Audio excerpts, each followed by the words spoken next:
लीजिए बस। हाँ हाँ, तुम डॉक्टर को बुलाओ ना, मैं पहुंचती हूँ। प्लीज आप जल्दी आ जाइए, रिहाना को सिर्फ आप ही काबू कर सकती हो। हाँ हाँ, मेरी बेटी को ट्यूशन छोड़ के ही पहुंचती हूँ। Okay. Rewa, Rewa,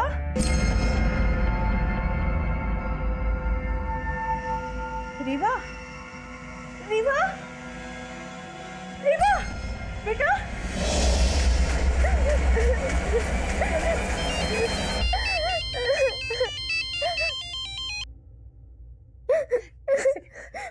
hello Ratna madam, ये तो सिर्फ ट्रेलर था। अगर तूने हमारी बात नहीं मानी ना तो तुझे पूरी फिल्म दिखा देंगे।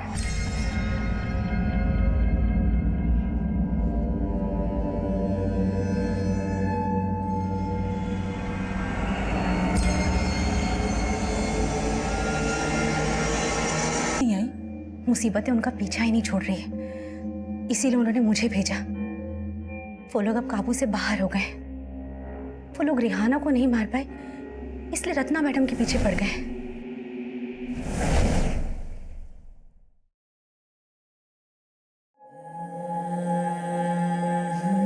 देखो रत्ना, तुम रिहाना का हौसला हो। अब इतनी दूर आने के बाद अगर तुम भी पीछे हट गई तो उस बच्ची पे क्या बीतेगी? ऊपर से भले ही वो जिंदा रहे, लेकिन अंदर से वो टूट जाएगी।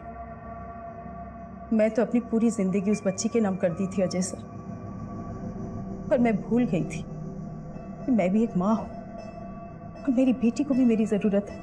वो लोग बहुत खतरनाक हैं और उनके वजह से मेरे हस्बैंड मेरी बेटी को लेकर अपनी माँ के घर चले गए और मुझे अपनी बेटी से मिलने तक नहीं दे रहे।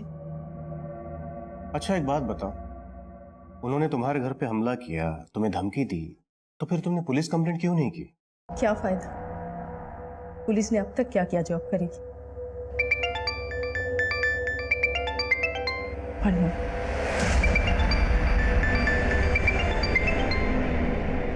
हाँ शबनम, बोलो। हेलो हेलो रत्ना मैडम, बोलो बोलो, मेरी दुकान।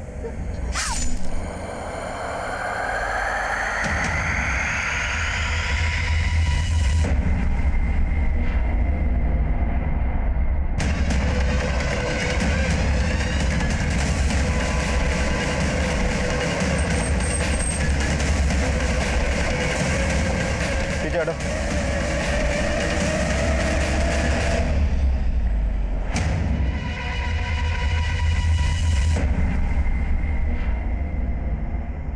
किसने मारा ऐसा? कौन था? किसी ने देखा? अरे अम्मी, अम्मी, अम्मी।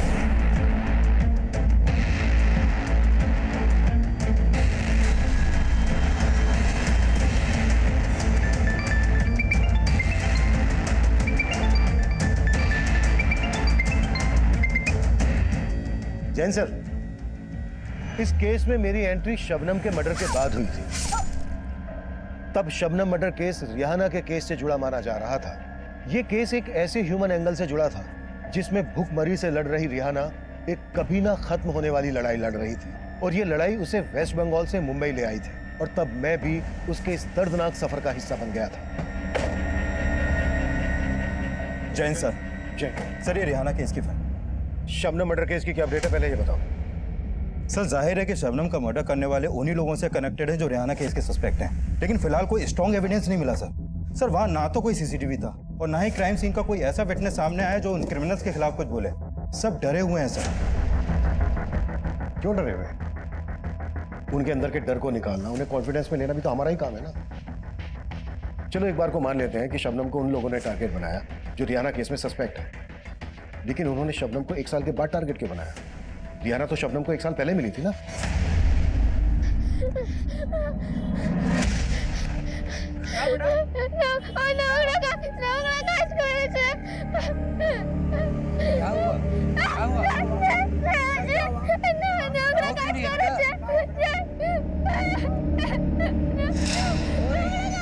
अम्मी, अरे बताओ क्या हुआ? हटो हटो हटो हटो। किसकी बात कर रही है?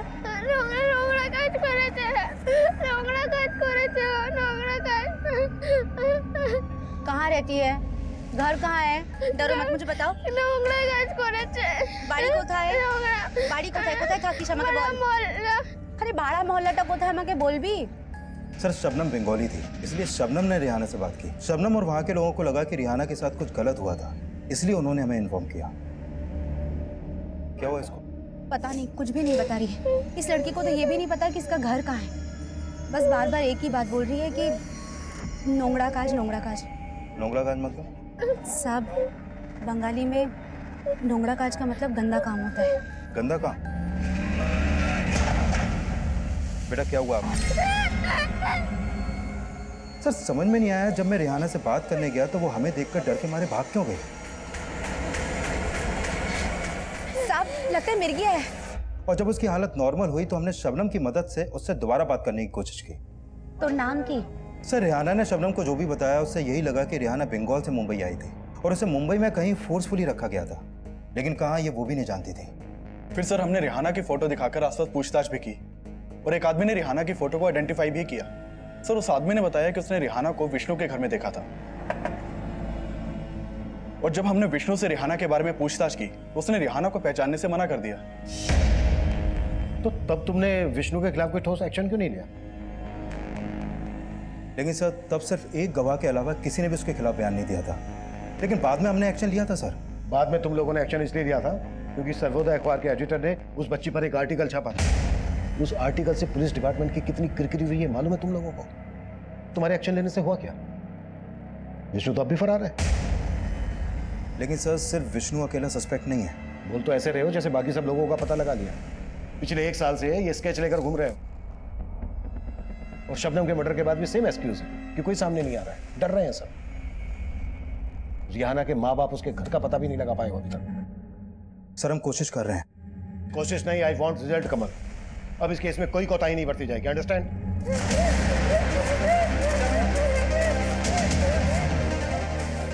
हेलो रत्ना मैडम, आपने रिहाना को जो बुक दी थी वो गुस्से में फाड़े जा रही है। हाँ सुनिधि, मैं जानती हूँ कि रिहाना मुझसे मिलना चाहती है, पर मैं अभी अपनी बेटी रिभा से मिलने जा रही हूँ। लेकिन मैडम रिहाना भी तो आपकी बेटी जैसी है, प्लीज एक बार आने की कोशिश कीजिए। हाँ हाँ मैं समझती हूँ, मैं टाइम निकाल के आऊँगी। ओके रिहाना, रिहाना बेटा।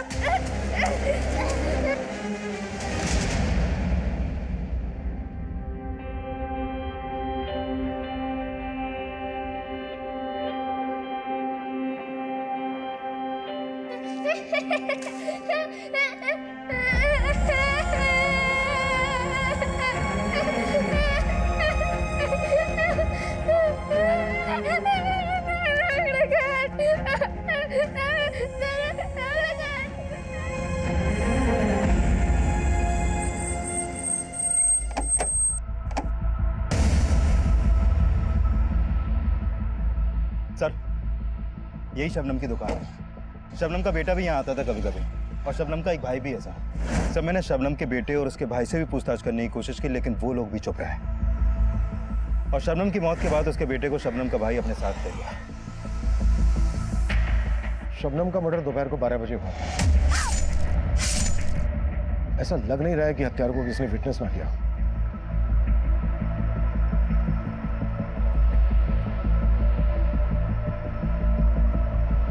Hey!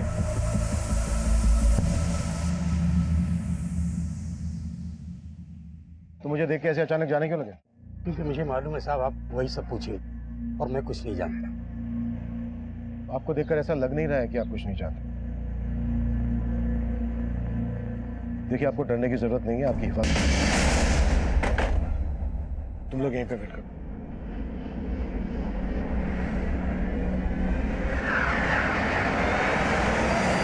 आजा बेटा, आजा, मैं हूं ना, आजा।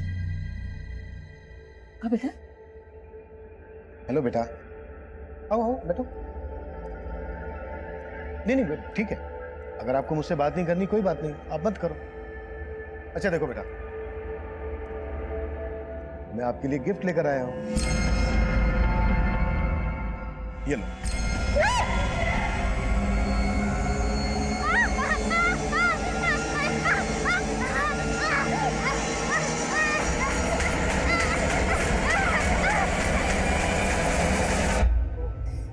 डर मत बेटा, मैं हूं ना। सर समझ में नहीं आया, जब मैं रिहाना से बात करने गया तो वो हमें देखकर डर के मारे भाग क्यों गई? रिहाना जब भी किसी को पुलिस की वर्दी में देखती थी तो उसकी बेचैनी और ज्यादा बढ़ जाती थी। ये इस केस का एक ऐसा रहस्य था जिसकी असल वजह तब तक ढूंढी ही नहीं गई थी।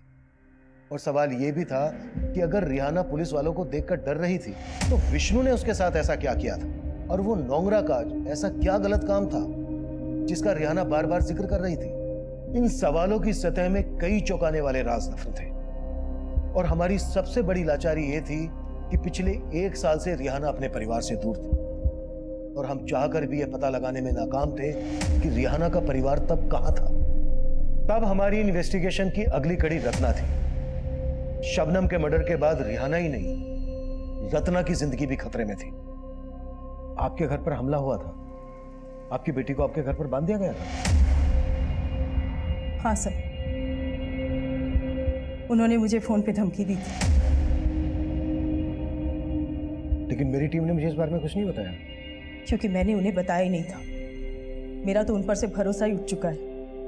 और क्या मैं नहीं बताऊंगी तो पुलिस का फर्ज नहीं बनता कि इस केस को हैंडल करे? बीच बाजार में शबनम का। आपको बताने से क्या फायदा? Sir, I am sorry to say, लेकिन अभी तक आप रिहाना के घर का पता नहीं लगा पाए। आप गुनहगारों को पकड़ पाएंगे? अजय जी, मैं जानता हूं आप हमारे डिपार्टमेंट के खिलाफ कुछ ना कुछ लिखते आए। सर, हमारा काम ही है सच्ची खबर लोगों तक पहुंचाना, और वैसे भी इस केस में पुलिस ने एक्शन मेरे खबर के बाद ही लिया था, और इस खबर के बाद ही रिहाना का मेडिकल टेस्ट करवाया गया था। हाँ सर, इससे पहले तो पुलिस ये तक नहीं मान रही थी कि उस बच्चे के साथ नोंगरा काज, यानी कि she was raped several times. उस बच्ची ने हिंदी तक नहीं बोल पाती, और उसके लिए एक ऐसा ट्रांसलेटर रखा गया है जो कि उसे कभी समझ ही नहीं पाया। मैं तो ह्यूमैनिटी ग्राउंड से अपने कॉलेज से स्केड्यूल निकाल कर उस बच्ची के लिए ट्रांसलेटर बनी। मैं 15 दिन धरे विष्णुर घरे छिलाम। ये बोल रही है कि 15 दिन से ये विष्णु के घर पे रह रही थी और उसके हाथ बीती को समझी और उसके बिहाफ में कोर्ट में हियरिंग में शामिल हुई। मिलॉर्ड, सबसे पहले मैं कोर्ट का शुक्रिया अदा करूंगा कि उन्होंने रत्ना को रिहाना के बिहाफ पर ट्रांसलेटर नियुक्त करने की इजाज़त दी।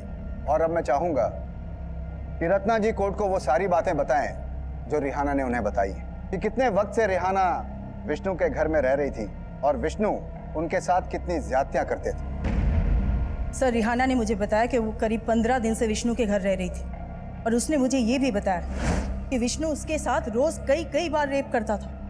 मिलॉर्ड, रिहाना के साथ विष्णु जानवरों की तरह पेश आता था। वो रिहाना का सिर्फ रेप ही नहीं करता था, बल्कि उसके बदन को नोचता था, खसोटता था, जिसकी गवाही रिहाना की ये मेडिकल रिपोर्ट दे रही है। Objection my lord, Rihana Vishnu के साथ सिर्फ 15 दिन के लिए रही थी, लेकिन उसकी मेडिकल रिपोर्ट से ये बात भी सामने आई है कि रिहाना का कई महीनों से रेप किया जा रहा था, सिर्फ 15 दिनों से नहीं। इससे ये साबित नहीं होता कि विष्णु जी ने ही उसका रेप किया है। और गौर करने वाली बात यह है माय लॉर्ड कि जब रिहाना का मेडिकल टेस्ट हुआ तो उसके शरीर से विष्णु का कोई भी डीएनए सैंपल नहीं मिला। और ऐसा इसलिए हुआ मिलॉर्ड कि पुलिस ने रिहाना का मेडिकल करवाने में देर की। और अगर विष्णु ने ऐसा कुछ किया ही नहीं तो फिर इसने झूठ क्यों कहा? इसने पुलिस को इनकार क्यों किया कि रिहाना को ये जानता तक नहीं था? मैं तो इसे नहीं जानता सर। क्योंकि मेरे क्लाइंट डर गए थे माय लॉर्ड, क्योंकि उन्होंने रिहाना को सिर्फ कामकाज के लिए रखा हुआ था। आप बताएंगे कोर्ट को कि आपको रिहाना से किसने मिलवाया था? आफ्ताब। माना कि मैंने पहले झूठ बोला था, लेकिन आफ्ताब ने मुझसे सबसे बड़ा झूठ बोला जब वो रिहाना को मेरे घर पे लेकर आया था। सेठ, झाड़ू पोछा बर्तन घर का सारा काम जानती है। पगार कितना लगी? लड़की जरूरतमंद है, रहने खाने के साथ अगर 5,000 रुपये महीना दोगे ना तो इसके घर वालों का भला हो जाएगा। वो बोला रिहाना 15 साल की है। सर, मैंने तभी आफ्ताब को 5,000 रुपये एडवांस भी दिया था, लेकिन बाद में उसने मुझे ब्लैकमेल करना शुरू कर दिया। ब्लैकमेल? हाँ सर, सच तो यही है। वो जानता था रिहाना का रेप हुआ था, वो मुझे फ़ोन करके धमकी देता था सर। हेलो।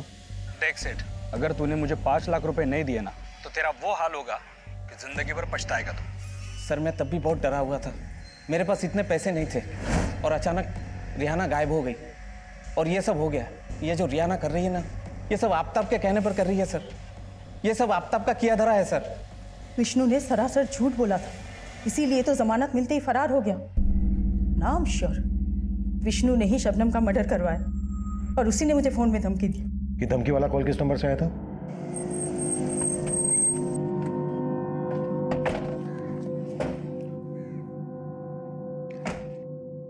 अटल, इस नंबर की डिटेल निकालो। सर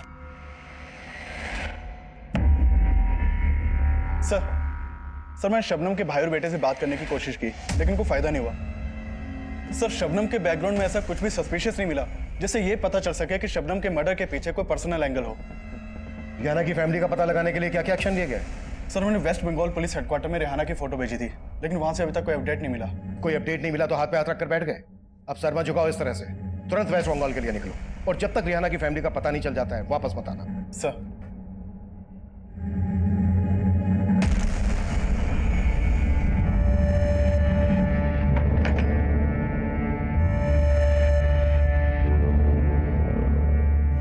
और कितने दिन यहाँ रखोगे मुझे? यहाँ से निकलेगा तो मौत मिलेगी। जितनी जिंदगी बची है ना, जी ले आराम से।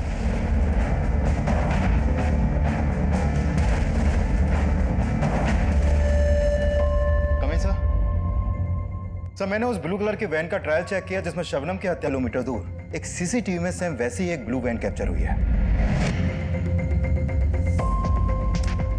सर, शबनम की हत्या से कुछ ही देर पहले ये वैन शबनम की दुकान की तरफ गई और करीब 20 मिनट बाद ये वैन उसी तरफ से वापस आई।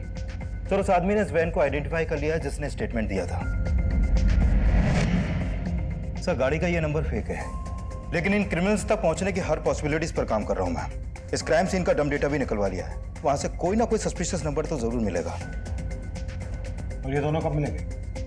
विष्णु ने कोर्ट में स्टेटमेंट दिया था कि आफ्ताब रिहाना को उसके पास लेकर आया था। आफ्ताब के जरिए हम रिहाना के घर वालों तक पहुंच सकते हैं। सर, ये आफ्ताब जोगेश्वरी में रहता था। विष्णु के कॉल रिकॉर्ड में इसका नंबर मिला था, लेकिन अभी इसका नंबर भी बंद है और जोगेश्वरी की इसकी चौल भी है। सर, आफ्ताब के गायब होने के बाद हमें लगा था कि विष्णु सही बोल रहा है, लेकिन फिर अचानक से विष्णु भी गायब हो गया। सर, आफ्ताब के बारे में अभी तक हमने जो भी पता किया उससे लगता नहीं है कि ये कोई बड़ा गेम कर सकता है। ये एक मामूली सा पिंप है सर। हो सकता है कि रिहाना की दलाली करता हो और रिहाना के साथ रेप करने वाले इसी के कस्टमर हो, क्योंकि सर बाद में रिहाना ने यह भी बोला था कि कई लोगों ने उसके साथ रेप किया था। आफ्ताब के बाद इस सलीम का नाम भी काफी उछला था। सर, सलीम का नंबर आफ्ताब के कॉल रिकॉर्ड में मिला था और ये तब से फरार है। हमें इस सलीम की कहानी को भी समझना होगा और इस रात से भी पर्दा गिराना होगा कि रिहाना पुलिस की वर्दी को देखकर इतना डर क्यों जाती है। रिहाना,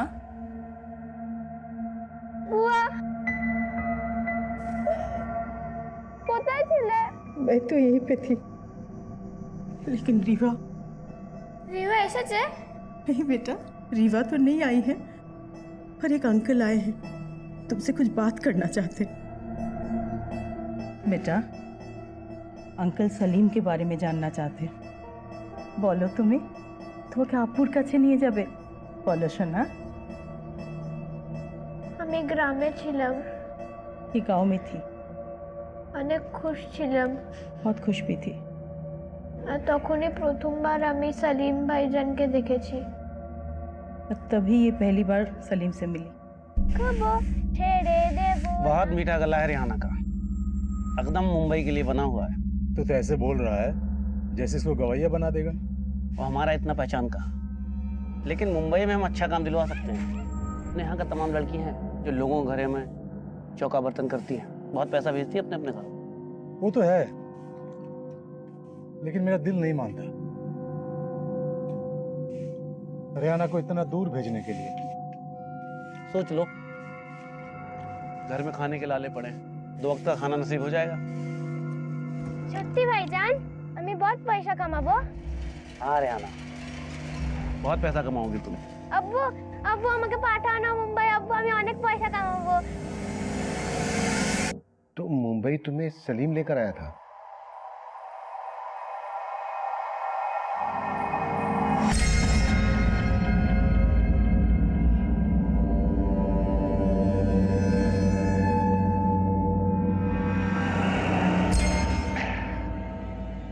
चल, तुम्हारा एक फोटो ले लेते हैं, काम के लिए जरूरत पड़ेगी।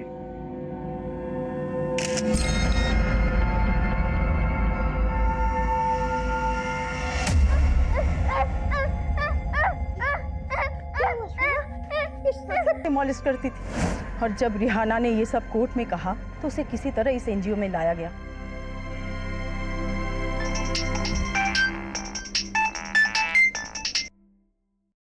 हाँ कमल। सर, जिस नंबर से रत्ना को थ्रेट कॉल की गई थी वो नंबर फेक आईडी से लिया गया था। और जिस समय रत्ना को कॉल हुई थी उस समय वो नंबर मीरा भाईंदर में एक्टिव था। और जब उस नंबर के कॉल रिकॉर्ड निकाले तो उसमें एक और नंबर मिला सर, और वो नंबर भी फेक आईडी से लिया गया था, लेकिन वो नंबर अक्सर नाला सुपारा में एक्टिव रहता है। कमल, नाला सुपारा के इस नंबर को ट्रेस करो कि हमारे किसी सस्पेक्ट का नंबर हो सकता है। Okay sir, okay.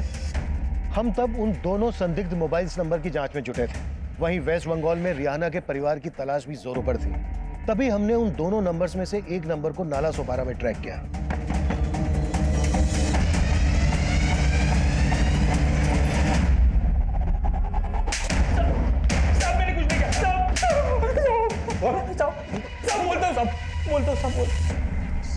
साहब मैं मानता हूँ कि मैंने रिहाना को विष्णु सेठ के घर पे पहुंचाया था, लेकिन सलीम पहले उसे मेरे पास लेके आया था, क्योंकि सलीम जिस मोहल्ले में रहता है उसके पड़ोसियों को पता चल गया कि सलीम रिहाना का रेप करता था। लेकिन तूने बड़ा सहारा दिया रिहाना को। तूने भी तो वही किया जो सलीम कर रहा था।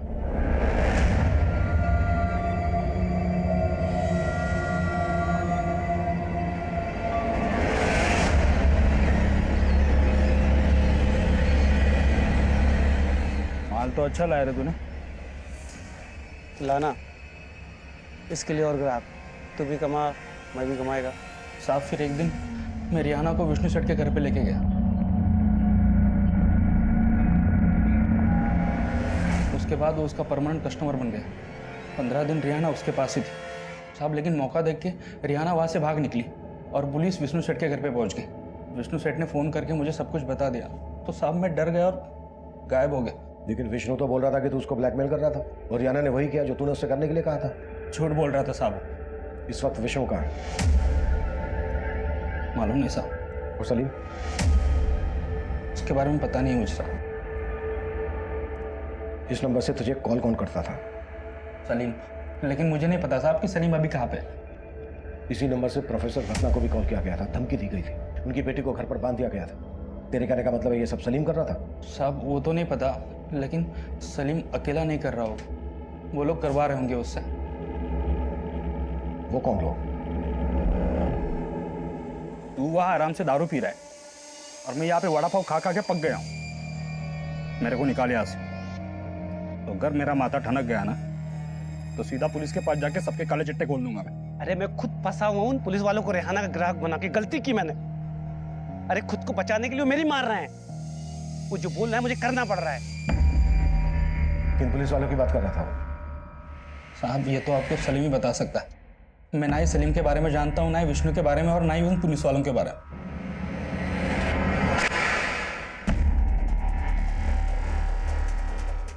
इस केस ने पुलिस डिपार्टमेंट की छवि बिगाड़ के रख दी है।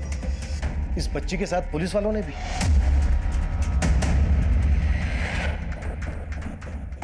डिस्गस्टिंग। अगर तुम लोगों ने थोड़ी भी चौकसी बरती होती ना तो आज सारे क्रिमिनल्स अंदर होते। अगर मीडिया ये इशू नहीं उठाता ना तो जितना तुम लोगों ने किया है वो भी नहीं करते। अब सर झुकाने से क्या होगा? विष्णु इस केस का प्राइम सस्पेक्ट था, तुमने इसे गिरफ्तार किया, कोर्ट में पेश किया, लेकिन जमानत मिलते ही गायब हो गया। क्या कर रहे थे तुम लोग? इतनी सी निगरानी नहीं रख पाए इस पर? कहीं ऐसा तो नहीं है कि तुम भी? सर अगर आपको वाकई में लग रहा है कि मैं उन क्रिमिनल्स के साथ हूं तो आप मुझे इस केस से हटा दीजिए।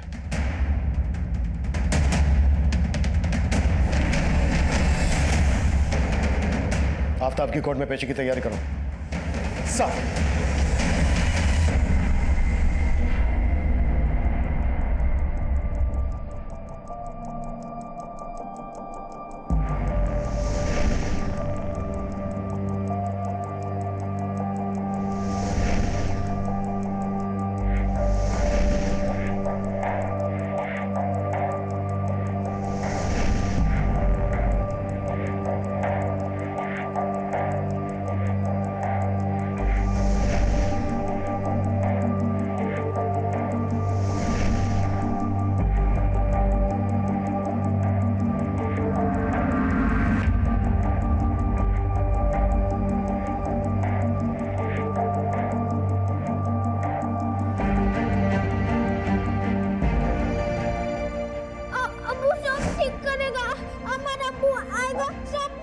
हमारे अब्बू को।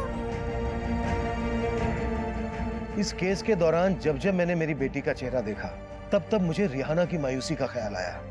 महज 12 साल की बच्ची इतनी तकलीफ में होने के बावजूद इतने लंबे समय तक अपने माँ बाप, अपने घर, अपने भाई बहनों से दूर थी।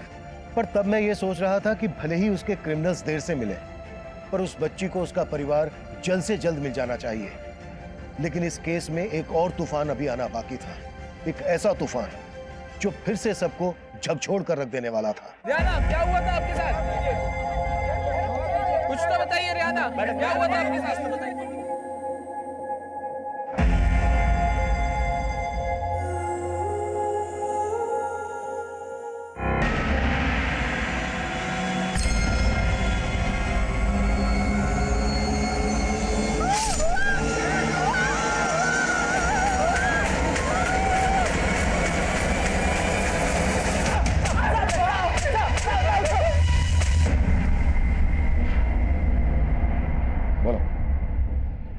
किसके कहने पर हमला किया था?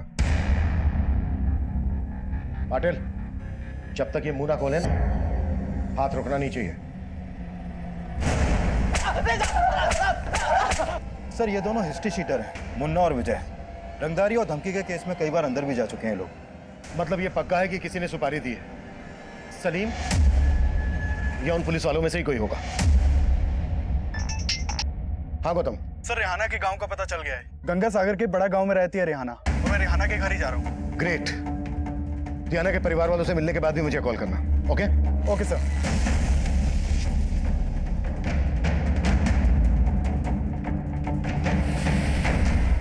हाँ, रेहाना हमारी बेटी है, लेकिन हम उसे यहाँ नहीं ला सकते। अब होने दीजिए उसकी किस्मत में जो है। आपको जरा भी अंदाजा है कि आपकी बच्ची किस हालत से गुजर रही है और आप उसे यहाँ घर पे नहीं लाना चाहते?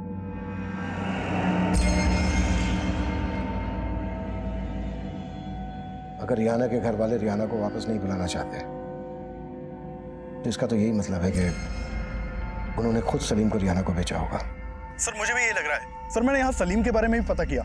सलीम यहीं का रहने वाला था और काफी सालों से मुंबई में रह रहा था। सर इस सलीम के आगे पीछे कोई भी नहीं है।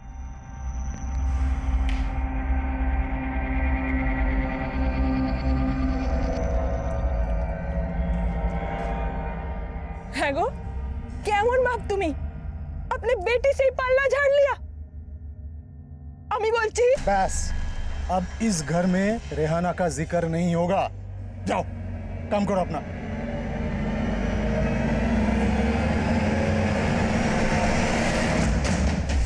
शक्ति, हमारा अब्बू मिल गया? हाँ बेटा, तुम्हारे अब्बू मिल गए, लेकिन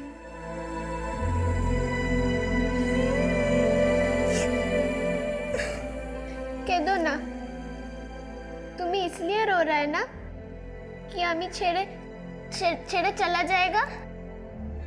हाँ बेटा, मैं इसलिए रो रही हूँ। तुम मुझे छोड़ के चली जाओगी ना? ना ना, अमी अमर अब्बू के पास तुम्हाके निये जाएगा। अमी तुम्हें साथ रहेगा।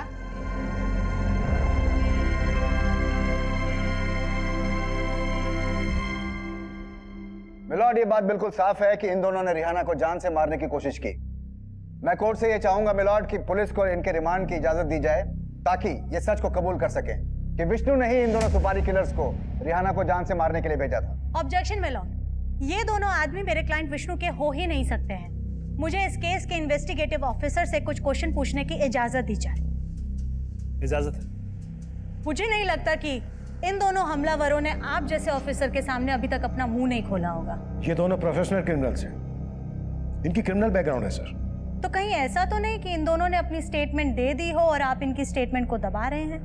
वकील साहिबा, हमारी ऐसी कोई इंटेंशन नहीं।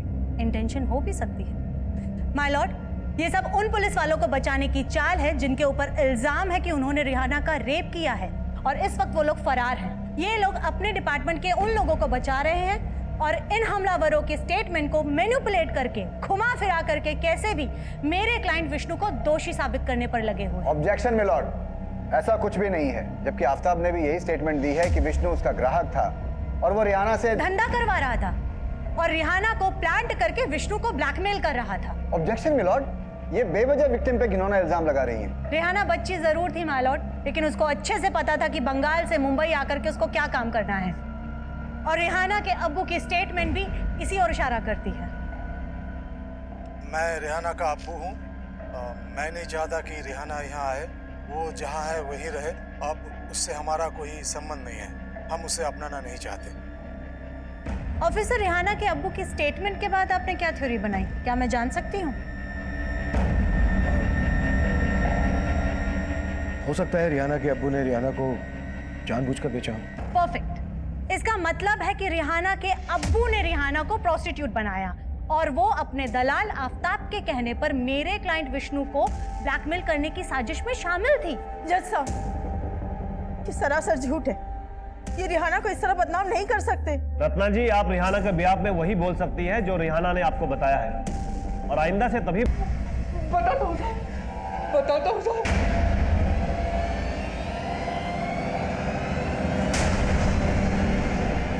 किसके कहने पे क्या था हमला?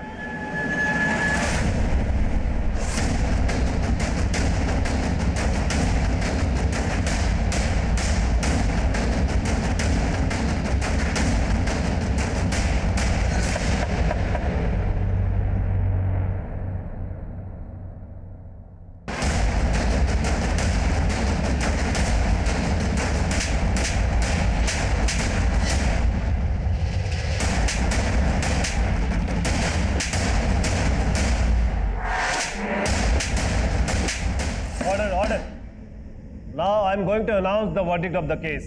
अदालत मानती है कि रिहाना ऐसी विक्टिम है जिसका भरोसा तोड़ा गया है, और सबसे पहले भरोसा तोड़ा है सलीम ने, क्योंकि सलीम ने रिहाना से झूठा वादा किया और उसे धोखे से मुंबई लाकर उसके साथ बलात्कार किया, और उसी की वजह से रिहाना को इन दो गैर जिम्मेदार पुलिस कांस्टेबल्स विक्रांत शिंदे और सुरेश पाठारे ने भी अपने हवस का शिकार बनाया। और फिर सलीम ने रिहाना को आफ्ताब को बेचकर उसे प्रोस्टिट्यूशन में धकेलने का घिनौना अपराध किया, और फिर आफ्ताब से रिहाना विष्णु की दरिंदगी का शिकार बन गई। विष्णु ने रिहाना का न सिर्फ बलात्कार किया बल्कि उस पर इतना जुल्म किया कि उसके बाद रिहाना वहां से अपनी जान बचाकर भाग गई, और उसके बाद विष्णु को पुलिस कांस्टेबल विक्रांत शिंदे और सुरेश पाठारे ने गायब कर दिया।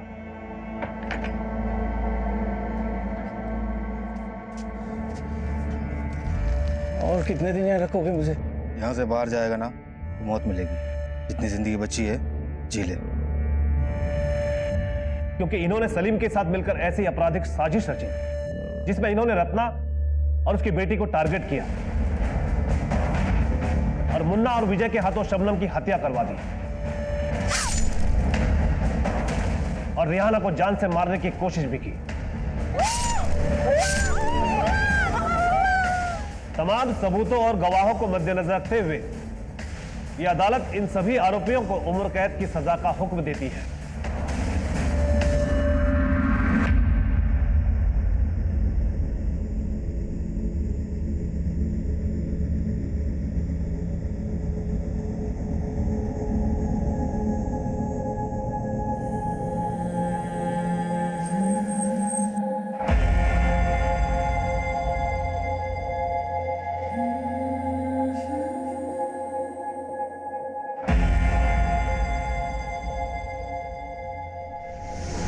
साहब, ऐसी बात नहीं है कि हम रिहाना से प्यार नहीं करते, लेकिन मुंबई जाके उसे लाने का पैसा नहीं है हमारे पास। हम आपसे माफी चाहेंगे कि आपकी ये परेशानी हम पहले नहीं समझ पाए, पर इसके लिए आपको खर्चा उठाने की जरूरत नहीं है। हम रिहाना को खुद यहाँ पहुंचा देंगे।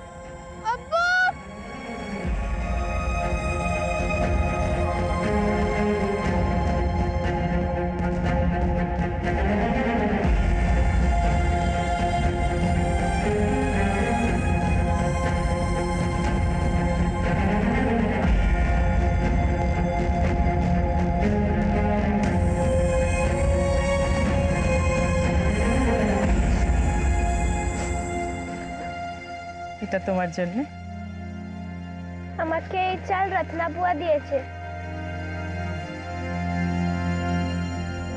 रिहाना के दर्द और मायूसी को मुस्कान का मरहम मिला, वो अपने परिवार से मिलकर खुश है, लेकिन आज भी उसके अंदर कई ऐसे सवाल उमड़ रहे होंगे जिनका जवाब देना मुश्किल है। ये वो गंभीर सवाल हैं जो आए दिन हमारे देश, हमारे समाज को कलंकित कर रहे हैं। रेप जैसा अमानवीय अपराध रोजाना हमारी बहन, हमारी बेटियों, बच्चियों को पीड़ित बना रहा है, लेकिन हम चाहकर भी इसकी रोकथाम नहीं कर पा रहे हैं। इंसानियत का स्तर दिन ब दिन गिरता जा रहा है, पर हमें यह सोचना होगा कि हम अपने हिस्से की इंसानियत को पूरी ईमानदारी से निभाएं। बुराई को बुराई करके तो नहीं रोका जा सकता, लेकिन हमें अच्छाई को अच्छाई करके बचाना होगा। अब मैं अभिमन्यु जिंदल आप लोगों से विदा लेता हूं। आपसे फिर मुलाकात होगी एक नए केस के साथ। देखते रहिए क्राइम पेट्रोल 10 तक। मकसद बताना नहीं, बचाना है।